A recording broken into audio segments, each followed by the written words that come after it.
आप लौकी के फसल पढ़ रहे थे तो लौकी की फसल के बारे में सब पहले बताया जा चुका है और जो चल रहा था आपका टॉपिक उसी क्रम में हम आगे बढ़ रहे हैं। कीड़े और बीमारियों की देखभाल आप पढ़ रहे थे, उसमें से लौकी का लाल भृंग आप पढ़ चुके हैं। दूसरा कीड़ा देखिए माहू, एफिड्स। माहू कीट काफ़ी छोटे मुलायम हरे रंग के चूसने वाले कीट हैं। ये पौधों के मुलायम भाग पर समूह में पाए जाते हैं। प्रौढ़ और निम्फ यानी शिशु दोनों रस चूसते हैं। निम्फ में पंख नहीं पाया जाता है। प्रौढ़ पंख युक्त और पंखहीन दोनों ही प्रकार के होते हैं। प्रौढ़ और निम्फ दोनों ही अपने मुखांगों के कोमल शाखाओं, पत्तियों, कलियों, फलों से रस चूसते हैं, जिससे पौधों की बढ़वार रुक जाती है। फल कम बनते हैं। जब इनकी संख्या अधिक हो जाती है उस समय मुलायम पत्तियां पीली पड़ने लगती हैं तथा फलों का आकार छोटा हो जाता है। रोकथाम देखिए, जब पौधे छोटे हों और फल नहीं आ रहे हों उस समय डाइमेथोएट 0.03% रोगोर 30 EC का छिड़काव करना चाहिए। अगर फल आना शुरू हो गए हों उस समय मेलाथियान 0.1% नामक कीटनाशी के 2-3 छिड़काव करने चाहिए। छिड़काव के पहले सभी तैयार फलों को तोड़ देना चाहिए। अब देखिए तीसरा कीट देखिए, लौकी की फल मक्खी। लौकी समुदाय की सब्जियों में फल मक्खी का भीषण रूप से प्रकोप होता है। जुलाई-अगस्त में इस मक्खी द्वारा अत्यधिक हानि होती है। प्रौढ़ मक्खी लाल भूरे रंग की होती है, जिसके पंख चमकीले रंग के होते हैं। उदर लट्टू के आकार का होता है और इसका अंतिम सिरा नुकीला होता है, जिसकी सहायता से मादा मक्खी फलों के भीतर अंडे देती है। रोकथाम देखिए, मेलाथियान 0.1% का 600 से 800 लीटर घोल प्रति हेक्टेयर प्रयोग करना चाहिए।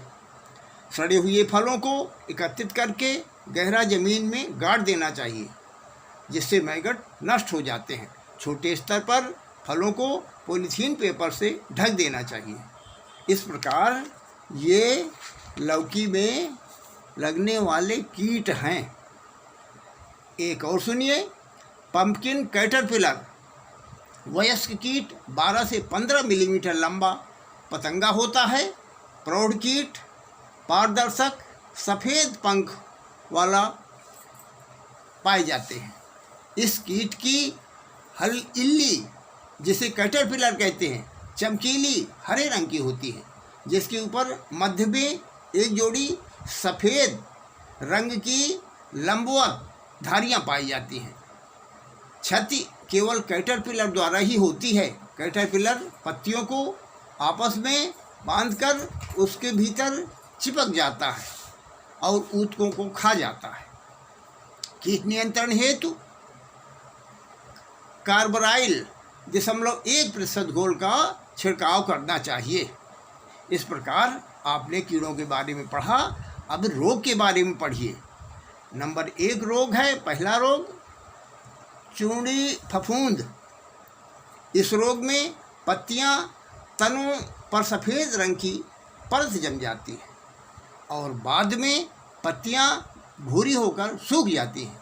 इसकी रोकथाम के लिए 2 किलोग्राम मोरोसाइड दवा का 625 लीटर पानी में घोलकर प्रति हेक्टेयर की दर से छिड़काव करना चाहिए।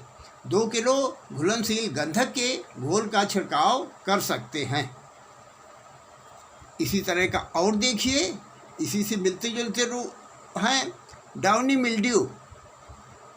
पत्तियों के ऊपर पीला या लाल भूरा धब्बा पड़ जाता है। रोकथाम के लिए 2.2 या आप ऐसे समझिए 2-250 यानी 2-250 बोर्डॉक्स मिश्रण जिसको बोर्डो मिक्सचर भी कहते हैं, का छिड़काव करना चाहिए अथवा डाइथेनियम 45.2% का घोल छिड़काव करना चाहिए। अब इसी तरह का फल सड़न देखिए। कद्दू वर्ग की सभी सब्जियों को फल सड़न रोग से बहुत हानि होती है।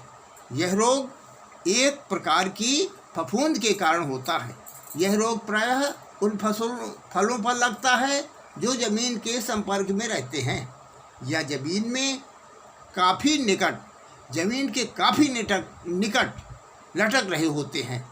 यह रोग लगने पर सबसे पहले फल पर गहरे हरे रंग के या 1 या 2 धब्बे नज़र आते हैं। शुरू में ये धब्बे छोटे होते हैं किंतु बाद में धीरे धीरे बढ़ जाते हैं। फल का धब्बा वाला भाग सड़ने लगता है। तो इसकी रोकथाम के लिए फूलों की भूमि से नहीं छूने देना चाहिए और बेलों को ऊपर चढ़ा देना चाहिए।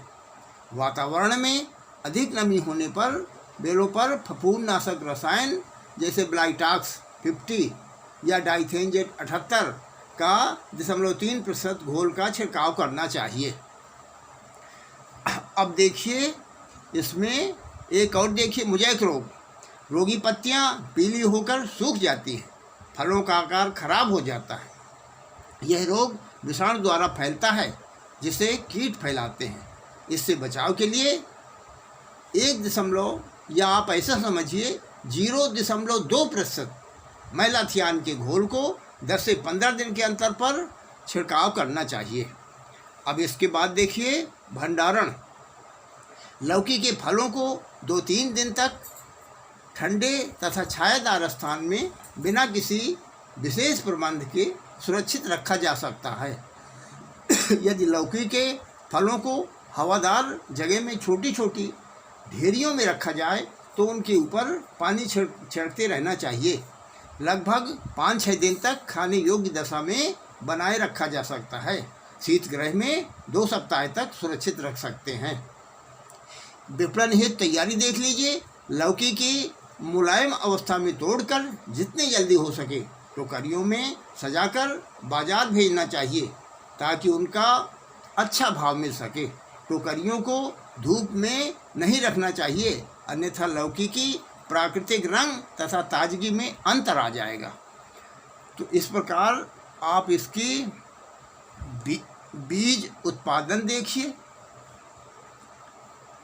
बीज उत्पादन के लिए लौकी के अच्छी किस्म का बीज प्राप्त करने के लिए लौकी के खेत को लौकी की दूसरी किस्म के खेत से लगभग 400 मीटर की दूरी पर होना चाहिए ताकि उनमें परपरागण न हो सके। वांछनीय पौधों को प्रारंभिक अवस्था में ही निकाल देना चाहिए। यदि फिर भी अवांछनीय पौधे रह जाएं तो फूल आने के समय अवश्य निकाल देना चाहिए। बीजोत्पादन वाली फसल में कीट तथा रोगों का सही ढंग से नियंत्रण करना चाहिए।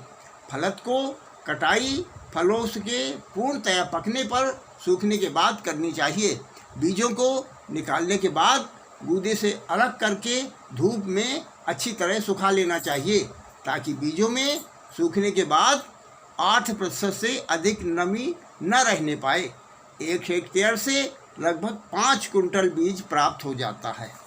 तो इस प्रकार अब आप प्रश्न लिखिए जो आपको करके लाना है और हमारे पास भेजना है।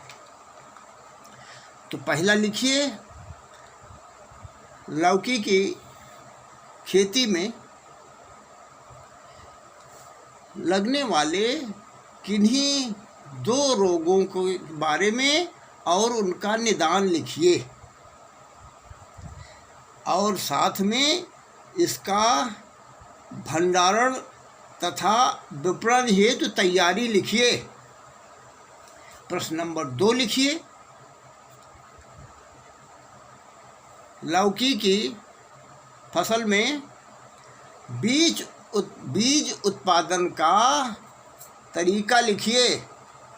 कैसे आप बीज उत्पादन करेंगे, बस इतना ही आपको लिख करके हमारे पास भेजना है। इसका उत्तर लिखिएगा। धन्यवाद।